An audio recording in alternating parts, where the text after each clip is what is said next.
ராமாயண கதையையும் அதில் வரும் சம்பவங்களையும் நாம் பல கோணங்களில் புரிந்து கொள்ள வேண்டும்.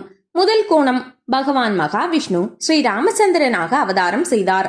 அவருடைய கதை ராமாயணம். அதிலே வருகின்ற சம்பவங்களை இன்றைய வாழ்வியலோடு நாம் தொடர்பு படுத்தி அது சரியா இது சரியா என்று விமர்சிக்க வேண்டிய கட்டாயம் இல்லை என்ற கோணத்தில் அந்த காவியத்தை அணுகுவது ஒரு வகை. இன்னொரு கோணம், என்னதான் தெய்வம் தொடர்புடைய கதையாக ராமாயணம் இருந்தாலும் அதிலே வருகின்ற பாத்திரங்கள், அவர்கள் மனநிலைகள், அந்த மனநிலையின் வெளிப்பாடாக நடக்கக்கூடிய சம்பவங்கள், அந்த சம்பவங்களின் விளைவுகள் என்பதையும் சிந்தித்து பார்த்து அதிலிருந்து சில உண்மைகளை புரிந்து கொண்டு நம்முடைய ஆன்மீக மற்றும் லௌகீக வாழ்க்கையிலும் பொருத்தி பார்த்து சில பிரச்சனைகளுக்கு தீர்வு காண முடியும் என்று ஆழமாக ஆராய்வது ஒரு வகை. இப்பொழுது தசரதனை எடுத்துக்கொள்வோம். அவன் ஒரு சக்கரவர்த்தி, மாவீரன். அவன் மக்களை நல்லபடியாக ஆண்டான். வெகு காலம் பிள்ளை இல்லாத அவனுக்கு 4 பிள்ளைகள் பிறந்தன.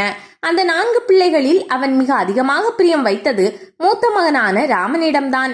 இதிலும் ராமன் தெய்வம் என்பதற்காக அல்ல, இயல்பான லௌதீக ரீதியான பிரியம்தான். அதே போலவே 3 மனைவிகள் இருந்தால் பட்ட மகிஷி கௌசல்யை விட அதிக பிரியம் வைத்திருந்தது கைகேயிடம்தான். முதல் மனைவியின் குழந்தையின் மீதும் 3வது மனைவியின் மீதும் அவன் உலகியல் ரீதியான பிரியத்தை வைத்திருந்தான். அதனால்தான் அவன் மிக இயல்பாக செய்ய வேண்டிய ஒரு காரியத்தை அவசரப்பட்டு செய்து மிகப்பெரிய சிக்கலை உண்டாக்கிவிட்டான்.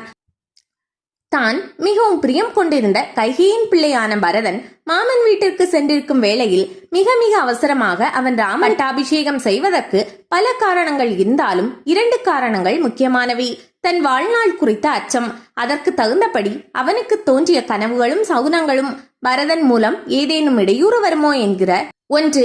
தன் வாழ்நாள் குறித்த அச்சம், அதற்கு தகுந்தபடி அவனுக்கு தோன்றிய கனவுகளும் சகுனங்களும். 2, பரதன் மூலம் ஏதேனும் இடையூறு வருமோ என்ற அச்சம். இதை வால்மீகி ராமாயணம் விரிவாக பேசுகிறது.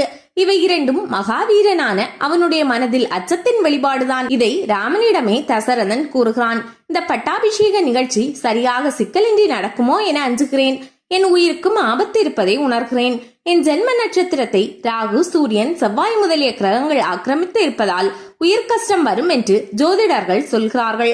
அதற்குள் இந்த ராஜ்யத்தை உனக்கு தந்துவிட நினைக்கிறேன். மனிதர்களின் புத்தி ஒரே மாதிரியாக இருக்காது. என் மனம் மாறுவதற்குள் உனக்கு பட்டாபிஷேகம் செய்துவிட வேண்டும். பரதன் வெளியூர் போயிருக்கிறான். அவன் நல்லவன்தான், இந்திரியங்கள் ஜெயித்தவன்தான், தயை உள்ளவன். ஆனால் அவன் அம்மான் வீட்டுக்கு போய் வெகு நாட்களாகி இருக்கிறது. சாதுக்களாக இருந்தாலும், தர்ம சிந்தனை உள்ளவர்களாக இருந்தாலும், பிறரால் கலைக்க முடியாதவர்களாக இருந்தாலும் சமயத்தில் மனம் மாறிவிடும். இவ்வளவும் தசரதன் கூற்றுக்கள்.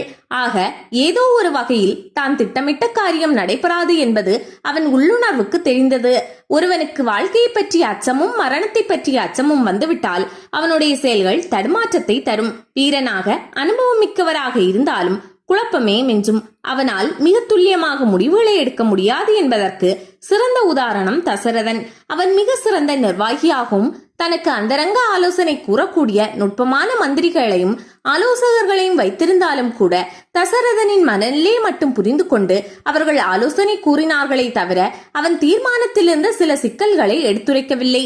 ராமருடைய பட்டாபிஷேகத்தை விரும்பிய அவர்கள் ராமன் மீது கொண்டிருந்த ஒப்பற்ற பிரியத்தாலும் தசரதன் மகா சக்கரவர்த்தி, அவனை எதிர்த்து பேசுவது சரியல்ல என்கிற இயல்பான விசுவாசத்தினாலும் அவர்கள் தசரதன் சொன்னதை ஏற்றுக்கொண்டார்கள்.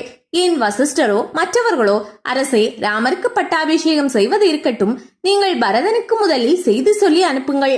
4 பிள்ளைகளும் ஊரில் இருக்கும் போது இந்த பட்டாபிஷேகத்தை செய்யலாம். விரைந்து பரதனை அழைத்து வாருங்கள்.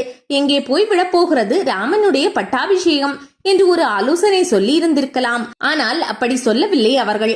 அந்த ஆலோசனையை சொல்லி தசரதன் அதனை ஏற்றுக்கொண்டு பரதனுக்கு செய்தி அனுப்பி அவனை வரவழைத்த பிறகு ராமனுக்கு பட்டாபிஷேக நாளை குறித்து இருந்தால் ராமாயண கதையே மாறி போயிருக்கும். ஆனால் ராவணனின் கதை முடிந்து போயிருக்காது. அதனால் தேவர்களின் துன்பமும் நீங்கி இருக்காது. நம்முடைய வாழ்வியலிலும் கூட இப்படி நடக்கும். சில புத்திசாலிகள் கூட சில நேரங்களில் எதிர் விளைவுகளை கருதாமல் அவசர முடிவு எடுப்பார்கள். ஏதோ ஒரு காரணத்தினால் அங்கே அறிவை விட உணர்ச்சி அதிகப்படியாக வேலை செய்யும். சில சூட்சும விதிகளை நம்மால் புரிந்து கொள்ள முடியாது. தசரதனின் மதி செயல்படாததற்கு காரணம் ராவணனுடைய விதிதான். சில செயல்கள் பிரபஞ்சத்தின் ஒட்டுமொத்தமான நன்மையை உத்தேசித்தே நடைபெறுகின்றன.